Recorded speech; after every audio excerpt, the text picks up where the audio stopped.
Rensis, ayer y hoy,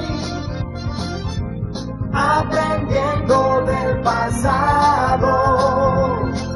De Rensis, ayer y hoy. Cuando Reinaldo Vignone, general de la República, se transformó en el liquidador del proceso militar, utilizando la Biblia, usó una frase diciendo: quien tenga las manos limpias que arroje la primera piedra. Era quizá una autodisculpa a ellos mismos, los militares, a los civiles que habían participado en el golpe, pero también, por extensión, a la dirigencia política que habían, de alguna forma, contribuido a que los militares hubieran salido de los cuarteles para tomar el gobierno y el poder. Cuando él dijo eso, solamente en el exterior se conocían los desaparecidos o había información de campos de concentración. Bien, pasó mucho tiempo. Y entonces aquel día pasó algo importante en la sociedad. Se fue Vignone, llegó Alfonsín, hablaron de la primavera alfonsinista, pero en lugar de poner en comisión a toda la justicia, porque había jurado primero por el Estatuto de la Revolución y después por la Constitución, o sea, habían traicionado la Constitución Nacional, no, pactaron. Y pactaron porque los radicales habían puesto una enorme cantidad de gente en el golpe cívico-militar, que habían sido intendentes, gobernadores, funcionarios, y entonces se hizo un acuerdo con el PJ. Al justicialismo le entregaron la justicia laboral y el radicalismo se quedó con la justicia civil, comercial y penal. Ergo, los que habían jurado por el Estatuto de la Revolución, los que habían falseado su juramento ante una sociedad, seguían siendo jueces de la nación argentina. Con este vicio de nulidad que la democracia no corrigió, llegamos a un tiempo donde toda la sociedad se queja de la justicia, y cuando en una democracia no funciona uno de los tres poderes, en este caso la justicia, el poder judicial, la democracia automáticamente es fraudulenta. Pero como en la Argentina, además, no funcionan ninguno de los tres, porque el Parlamento, que es el único autorizado para el endeudamiento externo, pasa de largo, y el Ejecutivo quiere nombrar jueces por decreto, no pasando por el Parlamento, nos permite a nosotros, sin temor a ningún error, a decir que la democracia que vivimos es fraudulenta. Es decir, no cumple con los principios democráticos de tener una justicia donde todos somos iguales. Y no somos todos iguales porque los jueces, por ejemplo, no pagan impuestos. Y además de no pagar impuestos, los jueces y la justicia no le han permitido a los trabajadores judiciales manejar nunca la obra social.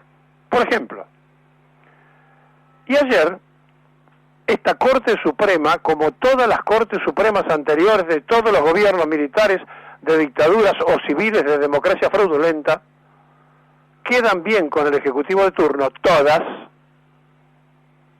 porque no podíamos cometer ningún error si dijéramos que las Cortes Supremas y los jueces son oficialistas, lo que cambian son los gobiernos.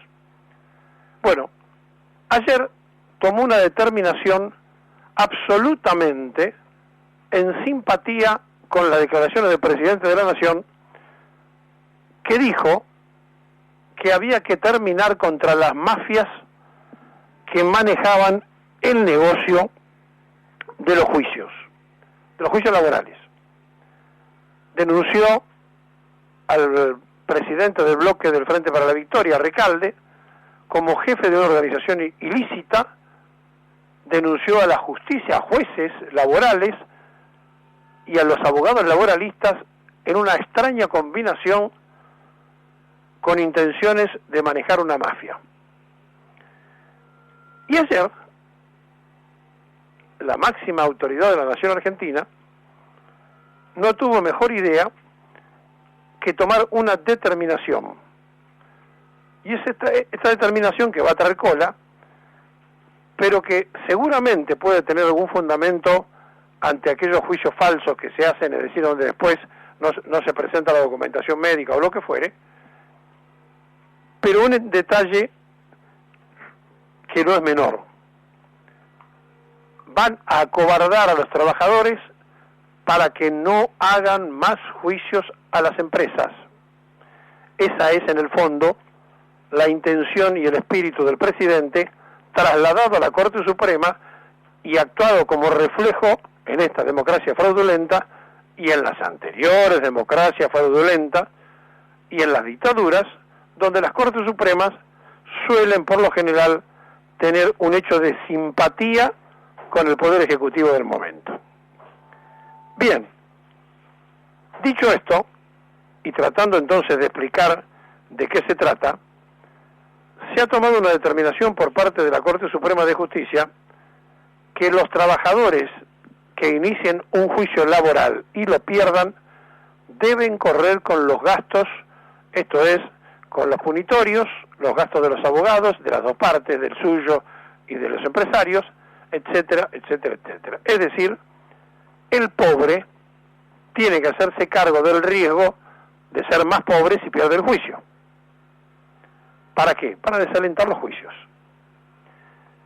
Simultáneamente a esto, el allanamiento espectacular con la gendarmería y con la medida de un juez federal sobre un sindicato, cuando no es competencia de él hacer intervenir un gremio de esa forma, sino que es de la justicia laboral, la que el presidente dice que es parte de la mafia, el juez federal manda a los gendarmes para que despejen canillitas. Pero resulta que no es el único gremio intervenido.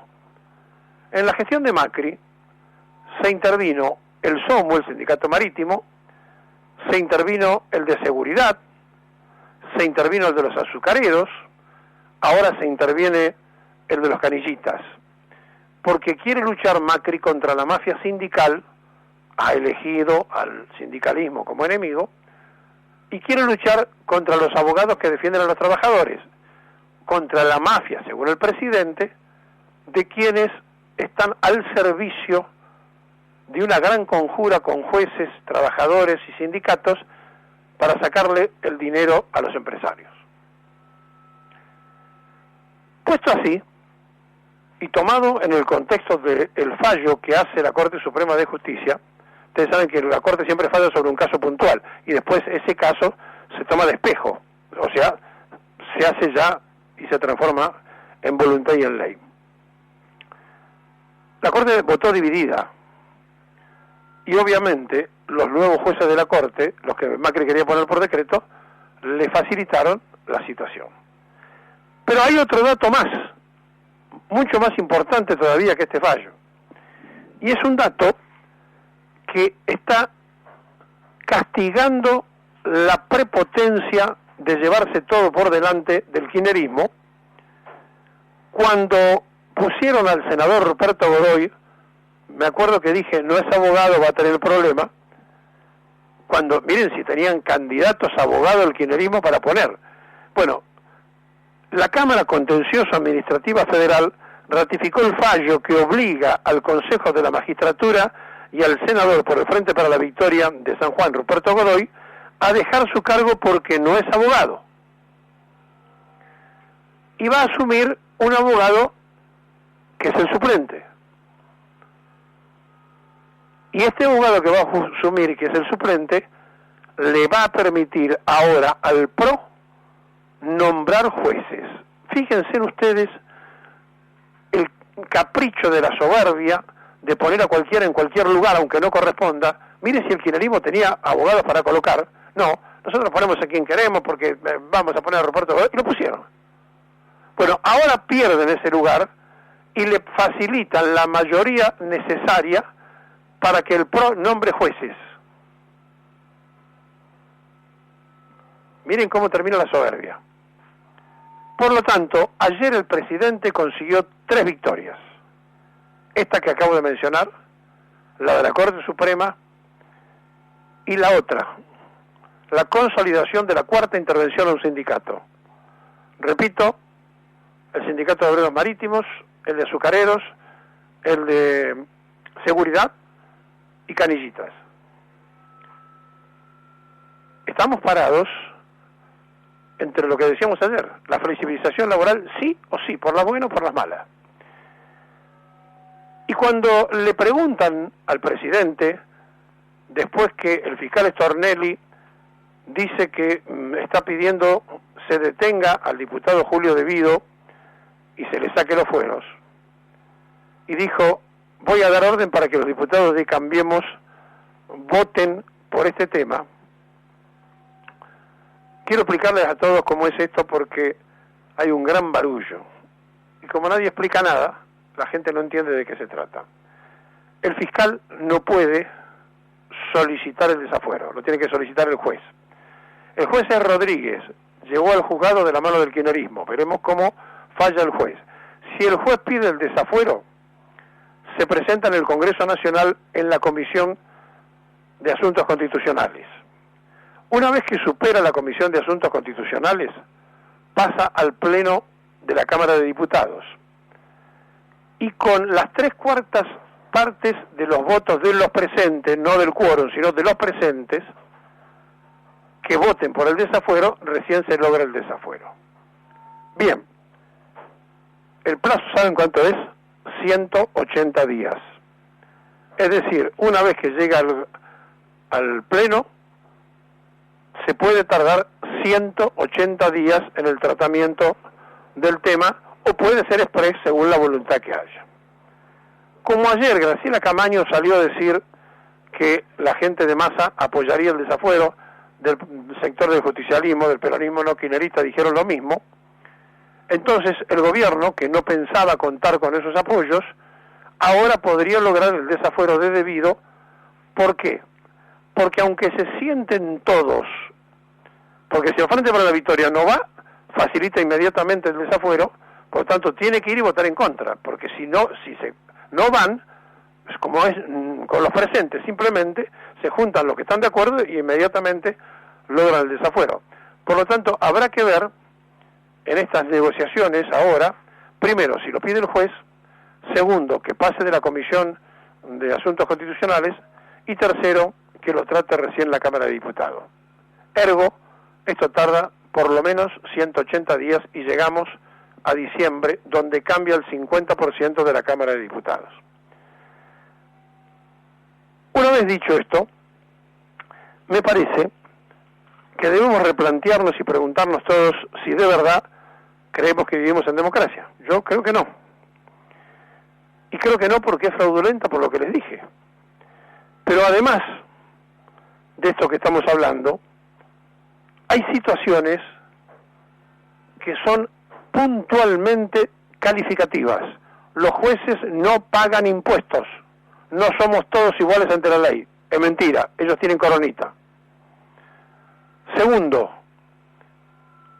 la Corte Suprema de Justicia, la misma Corte Suprema de Justicia que hoy tiene 2 integrantes que votan por lo general a favor del gobierno y antes lo hacían del otro gobierno y así sucesivamente, fue la que dijo que era inocente Plaini. Y pese al fallo de la Corte Suprema anterior, hicieron un allanamiento y lo destituyeron, cambiando la carátula de una causa que decía que era falsificación de documento privado, lo pasaron a falsificación de documento público, porque la falsificación de documento privado se vencía en 2 años, ya estaba vencida, y la del público son 6 años. Ustedes, más allá de cualquier otra especulación, y no importa si hubo o no hubo delito, piensen que es el 4º sindicato intervenido y van a seguir. Se lo dijimos hace mucho tiempo. Y dijimos que el kirchnerismo había colaborado con la fragmentación del movimiento obrero y que ahora venía el golpe de gracia. No nos equivocamos en nada. Por lo tanto, ayer había inquietud en los gremios del transporte y salió Smith a decir que iban a proponer una medida de fuerza. Ojo, no está la opinión de Maturano de la Fraternidad, ni la opinión de Fernández de la UTA, sino que está la opinión de Pablo Moyano y la de Smith. No sé a esta altura si todo el transporte estaría de acuerdo en hacer un paro, pero imaginariamente están proponiendo desde allí que haya paro. Y lo que sí va a pasar hoy es que va a haber un paro en el Banco Central por 24 horas y peligran los clearing. ¿Por qué es esto? Porque al presidente del Banco Central se le ocurrió cambiar el régimen que estaba establecido por ley de los acuerdos laborales. La Asociación Bancaria apoya el paro de la Comisión Interna y hoy va a haber dificultades con los clearing porque hay paro en el Banco Central de la República Argentina.